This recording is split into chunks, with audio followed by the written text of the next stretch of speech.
আপনাদের সকলকে ট্রেডিং বার্তায় স্বাগত জানিয়ে আজকের ভিডিও শুরু করব। আর আজকের ভিডিওর টপিক হচ্ছে ট্রেন্ড বেস্ট ফিভ এক্সটেনশন। এই যে টুলটা, সেটা আমরা কখন ইউজ করব এবং কি তার কাজ এবং কিভাবে ইউজ করব সেটা আজকে আমরা শিখব। তো প্রথমেই আসি যে কখন আমরা ইউজ করব।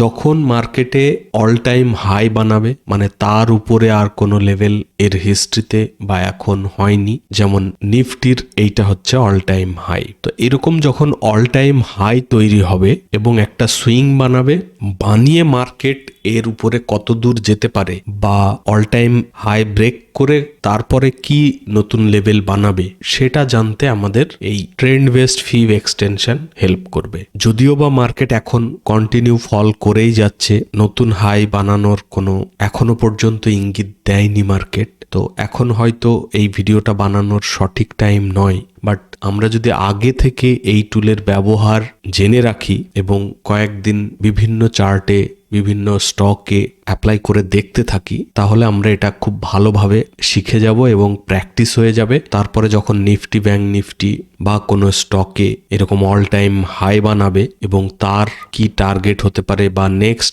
অল টাইম হাই কত হবে, সেইগুলো বের করতে আমাদের খুব ইজি হয়ে যাবে। তো সেই জন্যই আজকে এই টুলটাকে নিয়ে একটা ভিডিও বানাচ্ছি। প্লাস অনেকেই আমাকে কমেন্ট করেছেন যে এই টুলটার কাজ কি এবং কিভাবে ইউজ করব। তো সেই সমস্ত কারণের জন্য আজকে এই টুলটা নিয়ে ডিটেলসে বলবো। আর সবাইকে বলি, এটা কিন্তু ওই নর্মাল ফিভ রিট্রেসমেন্ট টুল নয়, এটা কিন্তু এর ভিতরেই যখন আরো যে অনেকগুলো টুল আছে তার মধ্যে থেকে একটা টুল। তো যেটা বললাম যে এটা ইউজ করার সবার প্রথমে ক্রাইটেরিয়া হচ্ছে একটা অল টাইম হাই বানাবে, তারপরে রিট্রেসমেন্ট তৈরি হবে, তখন আমরা সেই সমস্ত স্টক বা ইন্ডেক্সে অ্যাপ্লাই করতে পারবো। তাহলে দুটো ক্রাইটেরিয়া কিন্তু ফুলফিল হতে হবে, তবেই কিন্তু আমরা এই টুলটা অ্যাপ্লাই করতে পারবো। প্রথম ক্রাইটেরিয়া হচ্ছে একটা অল টাইম হাই, তার উপরে আর কোনো লেভেল নেই।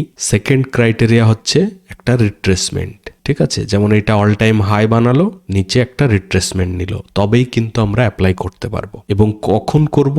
যখন এই রিট্রেসমেন্ট নেয়ার পরে আবার আপমুভ শুরু হবে, তখন অ্যাপ্লাই করলে আমাদের লাভ হবে। কারণ কি?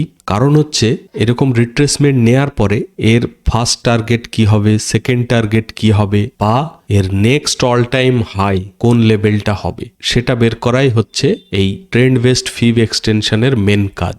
যেটা কিন্তু আমরা যে নর্মাল যে ফিভ রিট্রেসমেন্ট টুল আছে এইটা, সেটা দিয়ে কিন্তু এই অল টাইম হাই আমরা বের করতে পারি না, কিন্তু এই ট্রেন্ড বেস্ট ফিভ এক্সটেনশন দিয়ে আমরা সেই কাজটা করতে পারবো। তো চলুন আমরা এবার চার্টে অ্যাপ্লাই করে দেখে নেব কিভাবে অ্যাপ্লাই করবে এবং কোন কোন লেভেলগুলো ইম্পর্টেন্ট সেগুলো দেখে নেব। তো সবার আগে বলি, এটা আপনারা দেখছেন নিফটির চার্ট, কিন্তু মান্থলি টাইম ফ্রেমে। কেন মান্থলি টাইম ফ্রেমে দেখছি? যদিও বা আপনি এই ফিভ এক্সটেনশন টুলটা যে কোনো টাইম ফ্রেমে ইউজ করতে পারেন, 1 মিনিট হোক, 5 মিনিট হোক, 1 ডে হোক, বা যে কোনো টাইম ফ্রেমে আপনারা কিন্তু ইউজ করতে পারবেন, কিন্তু আমি নিফটির চার্টটাকে মান্থলি টাইম ফ্রেমে নিয়েছি। এর কারণ এই সুইংটা পাওয়ার জন্য, কারণ এখন তো বেস টাইম নয়, আমি টাইমের আগে থেকে আপনাদেরকে এটা সম্পর্কে বলে রাখছি যাতে আপনারা একটু অন্যান্য স্টকে প্র্যাকটিসও করতে পারেন এবং এই প্র্যাকটিসের জন্য আপনারা একটু সময় পান। আর নিফটিতে এখন যদি 5 মিনিট বা ধরুন 1 ডে ক্যান্ডেলে অ্যাপ্লাই করতে যাই, সেখানে কিন্তু অল টাইম হাই বানানোর পরে অনেকগুলো কিন্তু সুইং বানিয়েছে। তো সেইভাবে কিন্তু এখন খুব ভালো কাজ করবে না। যখন অল টাইম হাই বানাবে এবং একটা সুইং থাকবে, দেন যখন উপরে যেতে থাকবে তখন সেই লেভেলগুলো আমরা বের করব। আর আপনাদেরকে সেই সিচুয়েশন ক্রিয়েট করার জন্য আমি মান্থলি টাইম ফ্রেম নিয়েছি, যাতে আপনারা ঠিকভাবে বুঝতে পারেন এবং সেম রুলসগুলো অ্যাপ্লাই করে বিভিন্ন স্টক বা ইন্ডেক্সে অ্যাপ্লাই করে তার টার্গেটগুলো বের করতে পারেন। চলুন এবার অ্যাপ্লাই করে দেখাই। তো এই মান্থলি চার্টে যখন অ্যাপ্লাই করব, কোথায় কোথায় ক্লিক করব সেটা একবার আপনাকে ড্র করে দেখিয়ে দিই, দেন আমি ড্র্যাগ করে লেভেলগুলো সম্পর্কে বলবো। প্রথম যেখানে ড্র্যাগ করা স্টার্ট করব এই ট্রেন্ড বেস্ট ফিভ এক্সটেনশন, সেটা হচ্ছে লাস্ট সুইং এর লো যেটা থাকবে।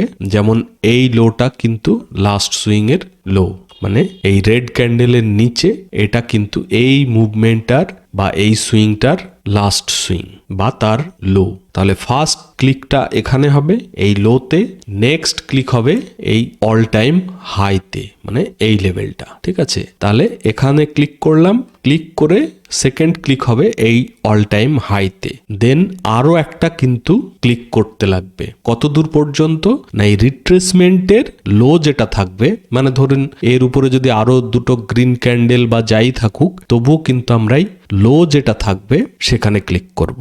মেবি হতে পারে এই লেভেলটা। ঠিক আছে, যেহেতু এটাই সব থেকে লো, তো আমরা এই যে ক্যান্ডেলটা তৈরি হয়েছে, তো এর লোটাকে আমরা লাস্ট ক্লিক করব। তো আমাদের 3টে ক্লিক এই ট্রেন্ড বেসড ফিভ এক্সটেনশনে কিন্তু করতে লাগবে, দুটো ক্লিকে কিন্তু হবে না। এর আগে আমরা যেমন শিখেছি ফিভ রিট্রেসমেন্ট টুলের ইউজ, সেখানে কিন্তু দুটো ক্লিক করতে হতো, বাট এখানে কিন্তু 3টে ক্লিক লাগবে, এখানে একটা, এখানে একটা, এখানে একটা। ঠিক আছে, তো সেম ভাবে এই চার্টের ক্ষেত্রে দেখলে ফার্স্ট ক্লিক এখানে হবে, second click all time high, third click রিট্রেসমেন্টের লো।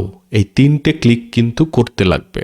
আর ফিভ রিট্রেসমেন্ট টুল মানে এই যে টুলটা, এটা নিয়ে আমি ডিটেলসে দুটো ভিডিও করেছি, দুটোই কিন্তু খুব ভালোভাবে আপনাদেরকে বোঝানোর চেষ্টা করেছি এবং খুব সহজভাবে। তো আপনারা না দেখে থাকলে চ্যানেলের প্লে লিস্টে চলে যাবেন, লার্নিং ভিডিও বলে একটা প্লে লিস্ট আছে, ওখানে দেখবেন একটা প্রাইস অ্যাকশন এবং ফিভ এই নিয়ে ভিডিও আছে, এবং আরো একটা ইন্ট্রাডের স্টক সিলেকশন, সেখানে ফিভ নিয়ে কিন্তু ডিটেলসে বলা আছে। তো এই দুটো ভিডিও ফিভ রিট্রেসমেন্ট টুলের জন্য ভালো করে দেখে নেবেন। ঠিক আছে, এবার চলুন ড্র্যাগ করে দেখাই। সবার প্রথমে আমরা দেখে নেব কোন টুলটা। যেটা এখানে দেখতে পাচ্ছেন এটা ফিভ রিট্রেসমেন্ট, এটা কিন্তু নয়। এইখানে যে মাউসের কারসার নিয়ে গেলে অ্যারো আসছে, সেখানে ক্লিক করব। এটা যেমন আপনারা ট্রেডিং ভিউয়ে দেখছেন, আপনারা নিজেদের ব্রোকারের প্ল্যাটফর্মেও পেয়ে যাবেন, মোটামুটি সেম টাইপেরই থাকবে। তো আমরা এইটা অলরেডি শিখে নিয়েছি 2-3টে ভিডিওতে। এবার আমরা শিখছি ট্রেন্ড বেসড ফিভ এক্সটেনশন। এই যে সেকেন্ড যেটা আছে, এটা ট্রেন্ড বেসড ফিভ এক্সটেনশন। এটা এখন আমরা ড্র্যাগ করে বিভিন্ন লেভেল যেগুলো এই ট্রেন্ড বেসড ফিভ এক্সটেনশন ইন্ডিকেট করবে সেগুলো নিয়ে জানবো। তার আগে আপনাদের সবার কাছে আমার রিকোয়েস্ট, প্লিজ ভিডিওটাকে লাইক করবেন এবং চ্যানেল যদি এখনো সাবস্ক্রাইব করা না থাকে অবশ্যই সাবস্ক্রাইব করে নেবেন। চলুন তাহলে এখানে ক্লিক করলাম। ক্লিক করার পরে যেটা বলেছিলাম প্রিভিয়াস সুইং এর লোতে ক্লিক করব, ক্লিক করার পরে নেক্সট ক্লিক করব এই অল টাইম হাইতে, দেন কিন্তু আরো একটা ক্লিক করতে লাগবে, তবেই কিন্তু এই ট্রেন্ড বেসড ফিভ এক্সটেনশনের ড্র্যাগটা কমপ্লিট হবে। কোথায় বলেছিলাম? রিট্রেসমেন্টের লো যেটা থাকবে সেখানে ক্লিক করলাম। এবার দেখুন লেভেলগুলো কি সেটা দেখে নেব। তো যখন রিট্রেসমেন্ট নেয়ার পরে আপ মুভ শুরু হবে, তখন ফার্স্ট টার্গেট আমাদের কি থাকবে? এই লেভেলটা। এই লেভেলটা কত?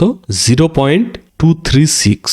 এইটা আমাদের ফার্স্ট টার্গেট থাকবে। যদিও বা এখনো রিট্রেসমেন্ট শুরু হয়নি চার্টে, বাট কোনো স্টকের ক্ষেত্রে আপনারা যখন দেখবেন বা অন্য কোনো ইন্ডেক্সের ক্ষেত্রে যখন রিট্রেসমেন্ট হবে, ফার্স্ট টার্গেট থাকবে এই 0.236, এই ফার্স্ট লেভেলটা। দেন সেকেন্ড টার্গেট আমাদের থাকবে এই লেভেলটা, মানে 0.382, এই লেভেলটা। তাহলে আমাদের সেকেন্ড টার্গেট পেয়ে গেলাম। নেক্সট হচ্ছে আরো দুটো পয়েন্ট আছে, যেটা অল টাইম হাই নতুন যখন ক্রিয়েট হবে তখন কাজে লাগবে। যেমন ধরুন 0.5 এর লেভেল, এটা আমাদের নেক্সট অল টাইম হাই হচ্ছে। তাহলে এই যখন অল টাইম হাই ব্রেকআউট করে যাবে বা এই 0.382 লেভেল ব্রেকআউট করে আপমুভ দিতে থাকবে, তখন আমাদের অল টাইম হাইয়ের নেক্সট টার্গেট থাকবে 0.5। ঠিক আছে, তারপরে যেটা ফাইনাল টার্গেট থাকবে আমাদের, সেটা হচ্ছে এই 0.618। আর এই সমস্ত লেভেলগুলো কিন্তু আমাদের ওই প্রিভিয়াসলি যেটা আমরা শিখেছি ফিভ রিট্রেসমেন্ট টুল, সেম কিন্তু এই লেভেলগুলোও ওখানেও থাকে। তো এটারও সেম। আর আমাদের কাছে কিন্তু এই দুটো লেভেল সব থেকে বেশি ইম্পর্টেন্ট। অবশ্য এইগুলোরও ইম্পর্টেন্ট আছে, বাট ম্যাক্সিমাম কিন্তু ফিভ রিট্রেসমেন্ট টুল বলুন বা এই ফিভ এক্সটেনশন টুল বলুন, এটার প্রায়োরিটি কিন্তু সব থেকে বেশি। দেন হচ্ছে এই দুটো লেভেল। তাহলে একবার সামারাইজ করে দিই। এই যে মুভমেন্টটা, সেই সুইং এর যে লো, তার নিচে ফার্স্ট ক্লিক করলাম, সেকেন্ড ক্লিক হচ্ছে অল টাইম হাই মানে এই লেভেলটা, থার্ড ক্লিক হচ্ছে এই রিট্রেসমেন্টের যে লো, সেটা হচ্ছে থার্ড ক্লিক, মানে এখানে ক্লিক করলে এই ট্রেন্ড বেসড ফিভ এক্সটেনশন চার্টে ড্র হয়ে গেল। দেন যখন রিট্রেসমেন্ট নিয়ে আপ মুভ শুরু হবে টার্গেট বের করার জন্য আমাদের ফার্স্ট টার্গেট থাকবে এই 0.236, সেকেন্ড টার্গেট থাকবে 0.382। দেন নেক্সট যে অল টাইম হাইয়ের আমরা লেভেল পাবো সেই লেভেলটা হচ্ছে 0.5 এর, এবং ফাইনাল যে অল টাইম হাইয়ের লেভেল পাবো সেটা হচ্ছে এই 0.618 এর। এবার এমন নয় যে কন্টিনিউ আপনার প্রত্যেকটা এরকম ভাবে ক্যান্ডেল বানিয়ে উপরে চলেই যাবে। মেবি হতে পারে ওর মধ্যে রিট্রেসমেন্ট ছোট ছোট নিয়ে তারপরে যেতে পারে, বা আবার একটা সুইং বানিয়ে আবার উপরে গেল। তো বিভিন্ন সুইং বানাতে বানাতে প্রাইস অ্যাকশন ফলো করে আমাদের কিন্তু নতুন নতুন অল টাইম হাই বানাতে থাকবে। আর সেই লেভেলগুলো বের করতেই এই ট্রেন্ড বেসড ফিভ এক্সটেনশন টুল আমরা ইউজ করব। আশা করছি আপনাদের সকলকে আমি খুব সহজভাবে বোঝাতে পেরেছি। আর যদি কারোর কোনো কনফিউশন থাকে তাহলে ভিডিওর নিচে কমেন্ট করবেন, আমি খুব কুইক আপনাদের রিপ্লাই করব। আর প্লিজ ভিডিওটাকে লাইক করবেন, সাবস্ক্রাইব করা না থাকলে অবশ্যই সাবস্ক্রাইব করে নেবেন। আর লাইভ ট্রেডিংয়ে যদি আপনাদের গাইড দরকার হয় তাহলে টেলিগ্রাম চ্যানেল জয়েন করে নেবেন। ভিডিওর নিচে ডেসক্রিপশনে টেলিগ্রামের লিঙ্ক দেওয়া আছে, ওখানে ক্লিক করে জয়েন করে নেবেন। আর সবার কাছে আমার রিকোয়েস্ট থাকবে আপনারা সকলে বিভিন্ন চার্টে যেগুলো অল টাইম হাইয়ের কাছে আছে সেগুলোতে অ্যাপ্লাই করে ফলো করতে থাকুন, চার্টে মার্ক করে রাখুন, দেখুন লেভেলগুলো ঠিকঠাক ফলো হচ্ছে কিনা বা আপনার অ্যানালিসিস ঠিকঠাক কাজ করছে কিনা। আজকের ভিডিওটা বেশি বড় করব না, তো এখানেই ভিডিওটা শেষ করব। আপনারা সকলে ভালো থাকবেন, সাবধানে থাকবেন। Thank you, bye by.